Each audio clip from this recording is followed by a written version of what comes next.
그러니까 저는 특히 정성호 법무장관이 국회 상임위에 나와가지고 모든 검사가 다 나쁘다고 생각하지 말라든가 또는 뭐 이런 얘기한 거 있잖아요. 그전에 모욕적이었어요. 제 생각에는.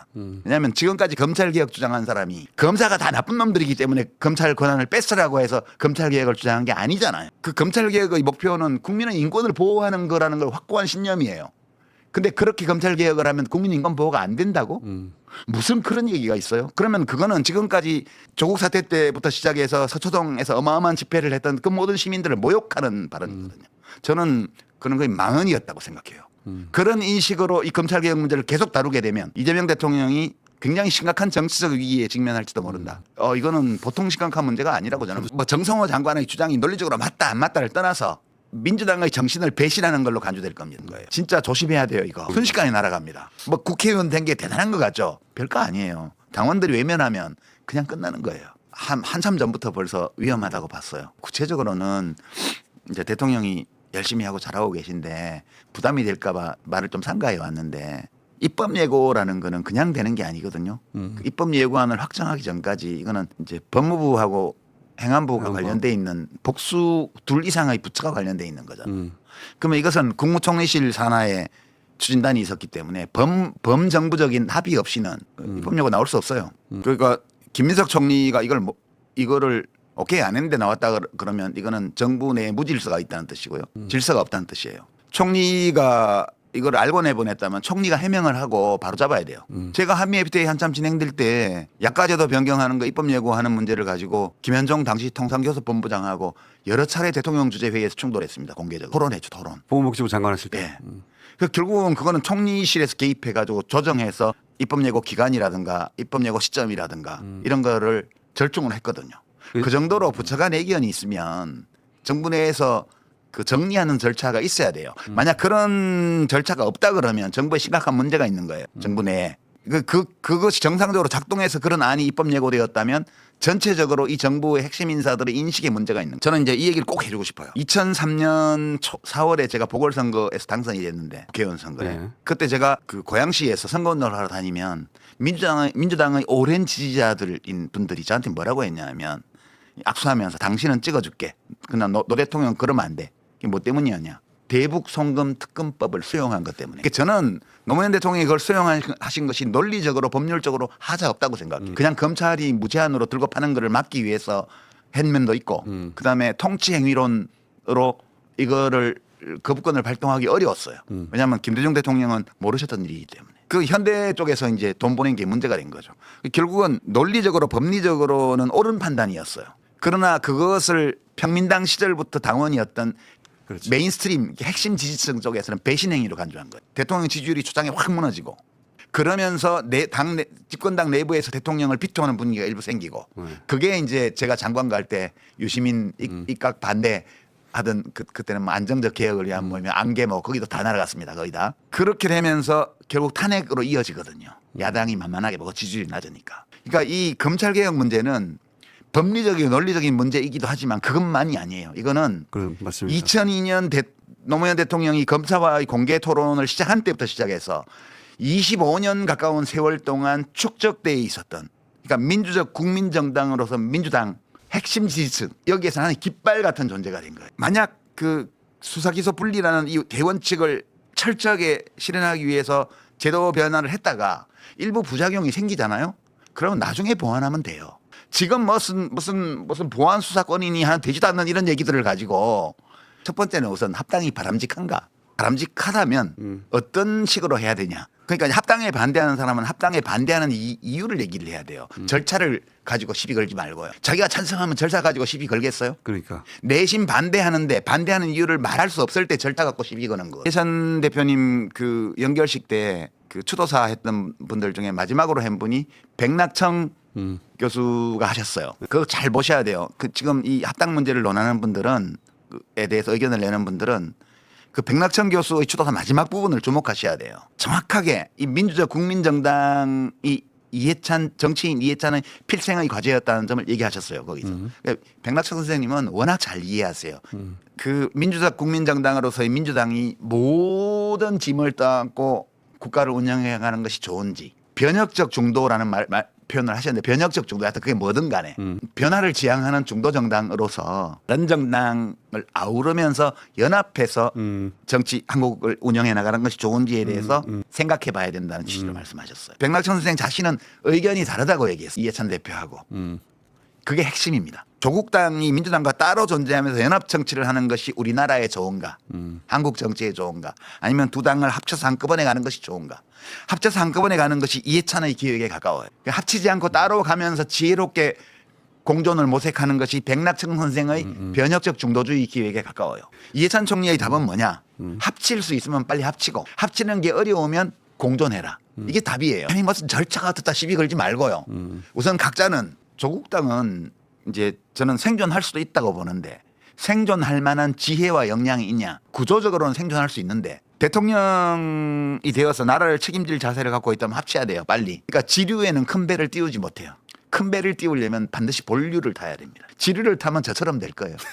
3년은 너무 길다. 윤석열 정권 심판, 조기종식 이걸 목표로 해서 나왔잖아요. 목표 달성을 했어요.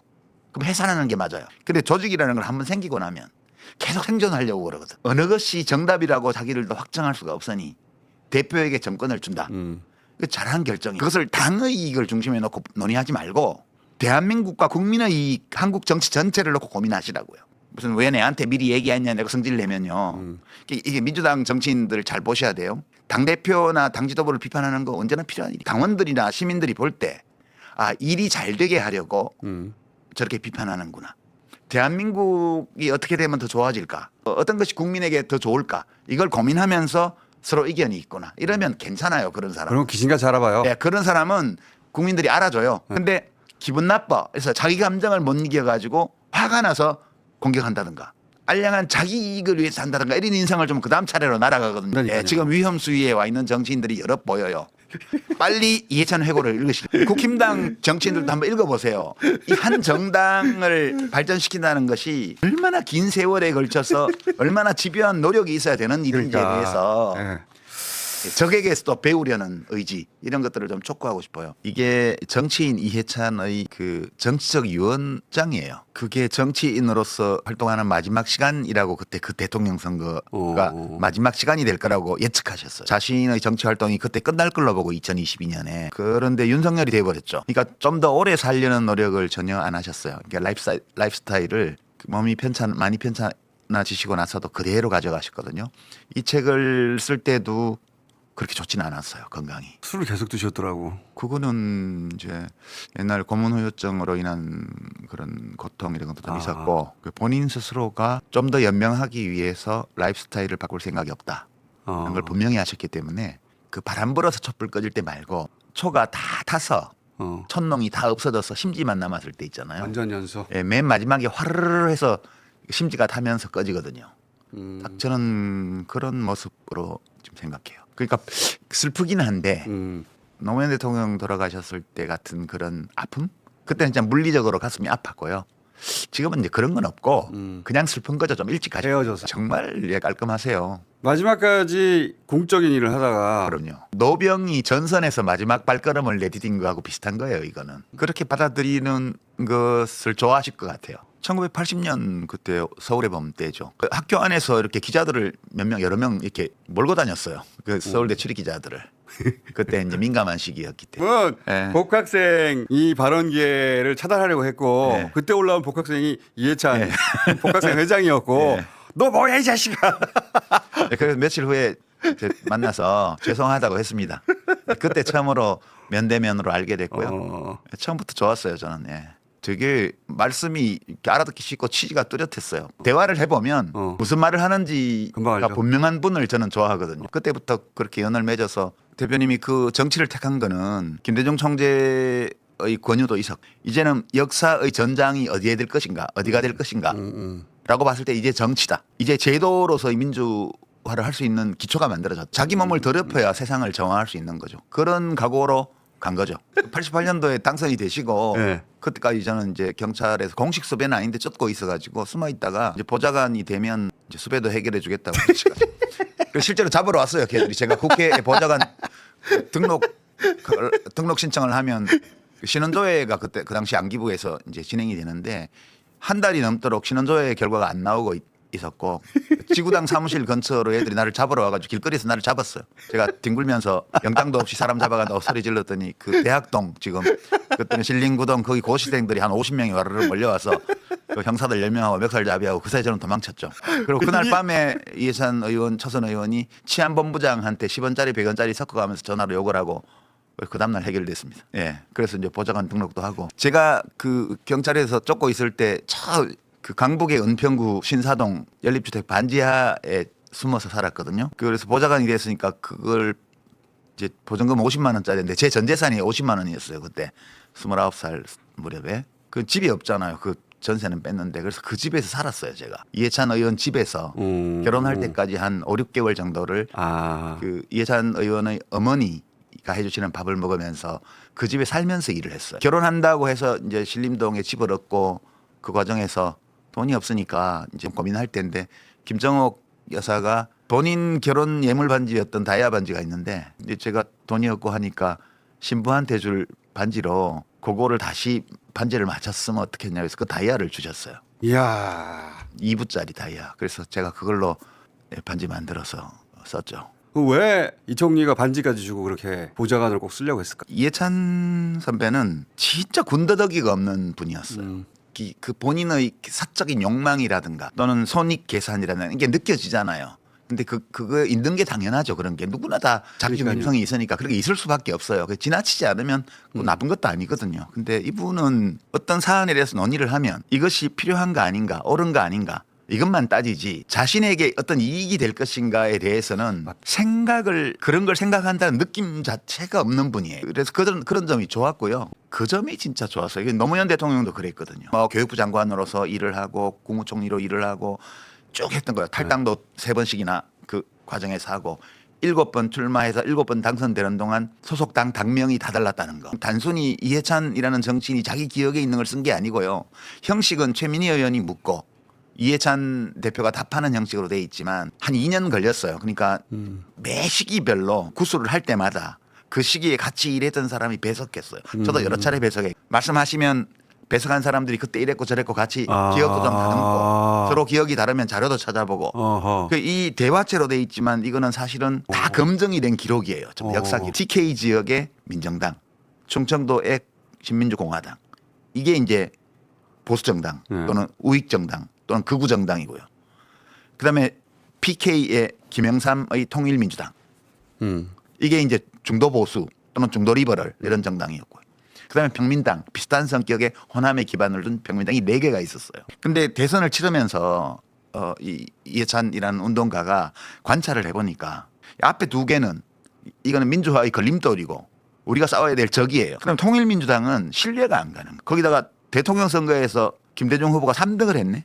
1% 차이로. 네. 그러니까 이선 후퇴론, 퇴진론 이런 게 막 나올 때 이분이 그때 뭘 걱정을 했냐면 일본처럼 되면 안 된다. 그러면 제도가 민주주의여도 민주주의가 될 수가 없다. 그래서 이 평민당은 잘못하면 급진화돼 가지고 일본 사회당이나 공산당이나 이런 데처럼 쪼그라든다. 예, 그 완전 소수 정당으로 급진화할 위험이 있다. 그다음에 이 나머지 3개는 합쳐 가지고 일본 민자당 같은 거대 집권당이 될 수 있다.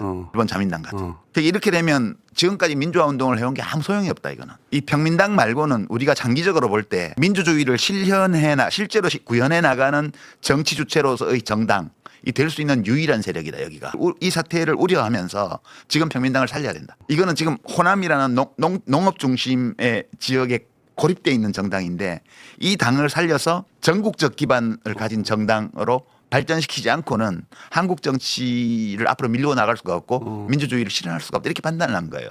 그래서 그 욕먹고 있는 평민당에 98명의 동지들과 함께 입당을 한 거예요. 그 평민당을 모태로 해서 민주적 국민정당이라는 말로 표현을 했어요. 내부 질서가 민주적으로 돼 있어야 되고 운영을 민주적으로 하는 정당이어야 되고 그다음에 정책을 통해서 지역적 고립을 벗어나서 전국적인 지역적으로 볼 때 전국적인 또 계층적으로 볼 때 다수의 서민과 중산층에게 뿌리 내린 그런 정당으로 이 평민당을 발전시켜야 된다.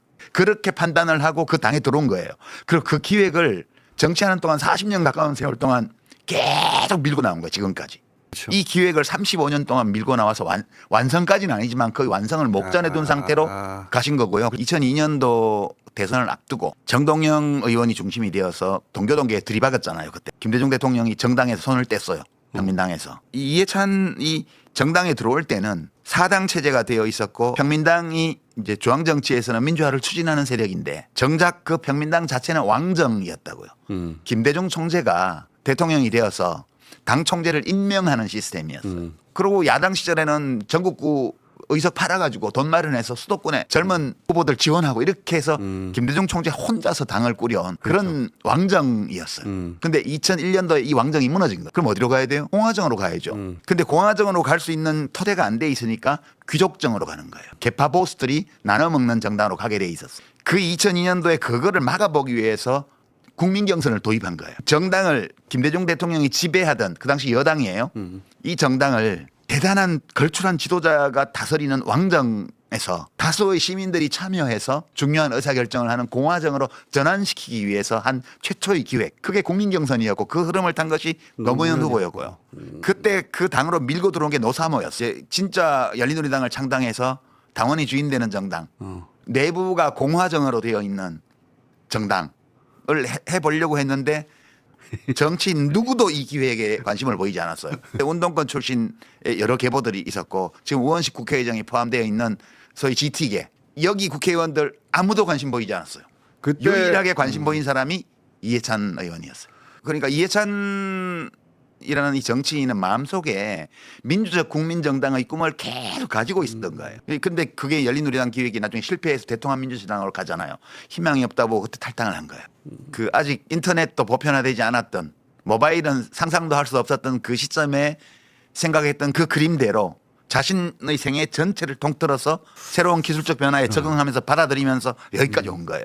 이해찬 대표가 정치를 해온 그 35년 동안 이 민주당이라는 당 안에서 수많은 정치인이 있었는데 때마다 무더기로 사라져갔어요. 그 사람들이. 언제 사라져갔냐 하면 이게 지금 정말 절묘한 건데 이 민주적 국민정당 건설 대한민국의 민주화와 발전을 추동해 나갈 주체로서의 민주적 국민정당 건설을 저해하는 행위를 한 사람들이 차례차례 다 날아갔어요. 이해찬 대표가 초선 후반부에 어디로 옮겼냐 하면 전반부에는 노동위원회를 하다가요. 후반부에는 재정경제위원회로 옮겨갔어요. 그 당시 평민당은 호남이 기반이잖아요. 이 의원들이 그때 쌀수매 제도가 있을 때여가지고 가을만 되면 쌀수매가 인상하라고 머리 떼매고 머리 밀고 밥 굶고 이걸 해마다 했습니다. 이해찬 대표가 그때 무슨 얘기를 하냐면 이렇게 해서는 국민정당으로 갈 수 없다. 한국 사회는 이미 산업사회에 들어서 있는데 노동 문제, 노동쟁의에는 관심이 없고 쌀수매가에는 목숨 걸고 싸운다. 이렇게 되면 고리의 길밖에 안 남는다. 그래서 노동위원회를 자원했던 거예요. 우리 당에 노동을 가져와야 된다. 우리가 국민정당으로서 국민의 신임을 받으려면 우리 주장만 있어서 되는 게 아니라 유능해야 된다고. 그래서 재정경제위원회를 옮겨간 거예요. 그러니까 뭔가를 하려면 믿고 일을 맡길 만한 사람이라는 인정을 받아야 된다. 그래서 우리에게 필요한 것은 노동과 경제 두 개다. 그때도 그런 얘기 했어요. 이 플랫폼이 없었으면 소위 귀족정을 원하는 정치인들에 치여가지고 그렇죠. 밟혀 죽었을 거예요. 이 노무현 대통령이 후보가 됐을 때 후단협이라고 만들어져 가지고 당 안에서 똑같이 달라고 막 그랬습니다. 후보 단일화 협의회라고. 알죠. 그 사람들이 처음에 했던 유명한 말이 있어요. 후보 되더니 설렁탕 한 그릇 안 샀다. 그 후단협 왕창 다 날아갔습니다. 2002년도에. 그렇죠.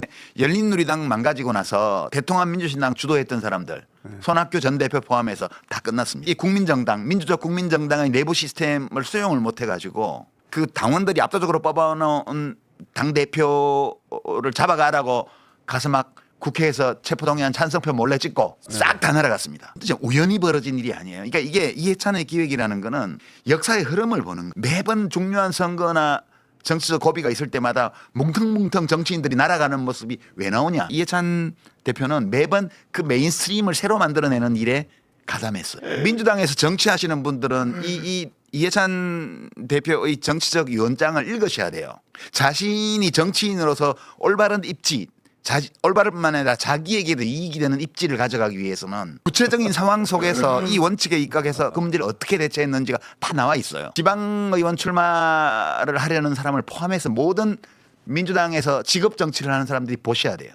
이 당이 어디에서 출발해서 어디를 향해서 지금까지 왔고 어떤 우여곡절을 겪어서 자신이 지금 가입해 있는 정당이 어떤 단체인지를 이해하셔야 돼요. 그러니까 지금 민주당에서 무슨 대의원의 특권을 폐지하는 1인 1표제 이런 거 하잖아요. 1인 1표제. 그 대의원의 투표권이 수십 배 이렇게 옛날에는 수백 배 됐고요. 일반 당원에. 군주정의 잔존물이에요. 옛날 김대중 총재께서 철인 정치를 하실 때 그 당에서는 제왕적인. 예, 그 당 총재가 지구당 위원장을 다 임명하고 지구당 위원장이 대의원을 임명하고 이 구조에 있었던 그 왕정의 잔재라고요, 이게. 근데 이게 집착하는 사람들 있잖아요. 이게 왜 집착하겠어요? 자기가 과두 지배자 또는 귀족이 되고 싶어서 그런 거예요. 진짜 조심해야 돼요, 이거. 순식간에 날아갑니다. 뭐 국회의원 된 게 대단한 것 같죠? 별거 아니에요. 당원들이 외면하면 그냥 끝나는 거예요.